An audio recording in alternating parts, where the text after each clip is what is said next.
Vicki Rude with Mindful Minute, and today's reading is from the Book of Awakening. It is May 1st, May Day, Happy May Day, and this reading is about burying and planting. The culmination of one love, one dream, one self is the anonymous seed of the next. There is very little difference between burying and planting. For often we need to put dead things to rest so that new life can grow. And further, the thing put to rest, whether it be a loved one, a dream, or a false way of seeing, becomes the fertilizer for the life about to form.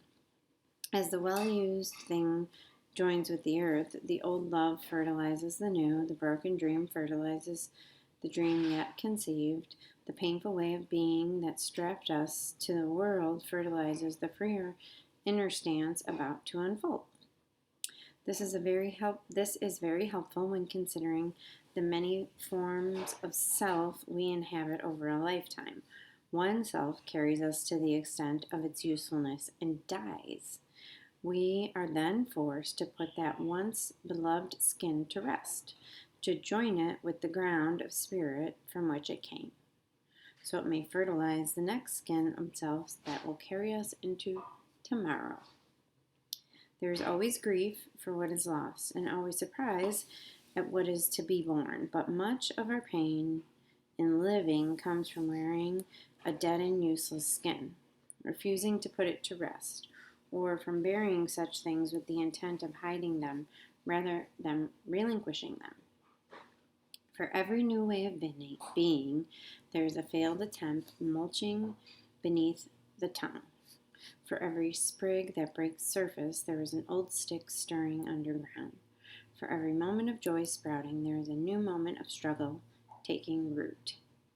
We live, embrace, and put to rest our dearest things, including how we see ourselves, so we can resurrect our lives anew.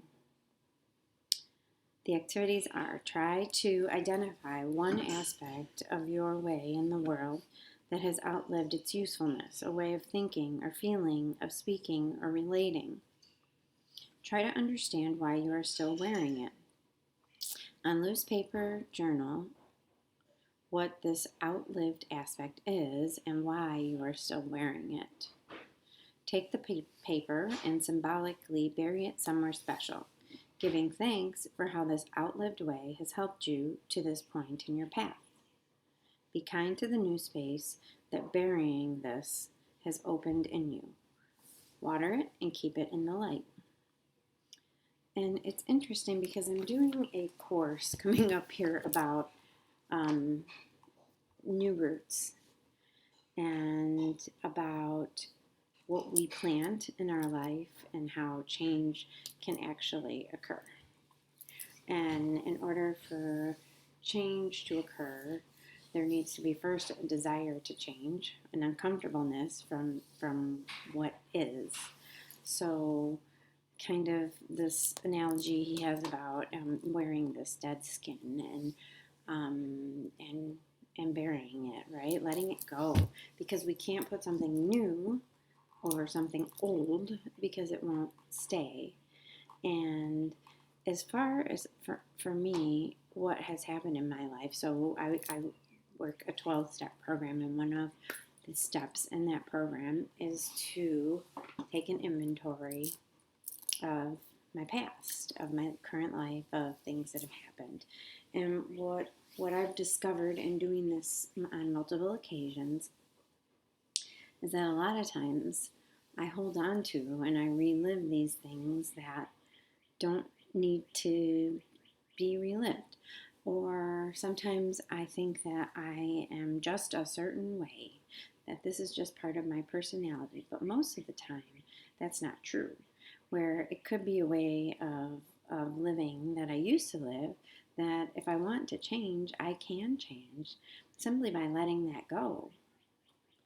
And usually those, we call them character defects or shortcomings. And usually when that shortcoming is something that I let go of, it's something that helped me and that served me. And I like the idea of honoring that by burying it and saying, thank you. You did your job, and now it's time for me to move past that and find something new that puts in its place something more more of service to me today, more kind, more loving, more something anew. These new growth, this new growth, and I think it's time for me to stop living. When it's time for me to stop living, when it is no longer serving me, sometimes I like to hold on to it because it is comfortable. But when I take a leap of faith and try something new, 9 times out of 10, it comes out better than I ever even imagined it could. So I encourage you to think about this. I encourage you to do these activities that Mark Nepo suggests and bury stuff that is no longer serving you, whether it's a thought about yourself, whether it's a thought about something else, whether it's a behavior, whether it's an agreement you have with yourself. For example, I'm clumsy. Well, I can be clumsy, but I am not clumsy. And replace that with, even this is something I heard somewhere else recently, but replace that with, I'm working on being more agile. And thoughts become things. And clearing the wreckage of your past, or clearing just your past and starting fresh, it's something that we could all use right now. I know I can. So I am up for the task, and I am going to start this May Day with some new growth, with some new planting. And I'm going to thank what I have been given up until this point and move forward and find something new, because life is new, and that's how it goes. I thank you for being here. Please share with anybody you think might get something out of this. And I can be found at VickyRue.com. I do coaching one-on-one. I do group coaching. I do online courses. The course I have coming up is a 3-week course, and it's about our roots. It's about getting roots out that no longer serve you, excavating them and planting new seeds and developing new roots. So, perfect timing. I will have some information about that coming up very soon. Stay tuned. You can subscribe to my email list right on here. You can subscribe to this channel. I'll be talking about it more and more as the date comes to start that course. I hope you are well. I hope you have a beautiful day, and be kind to yourself and others. Namaste.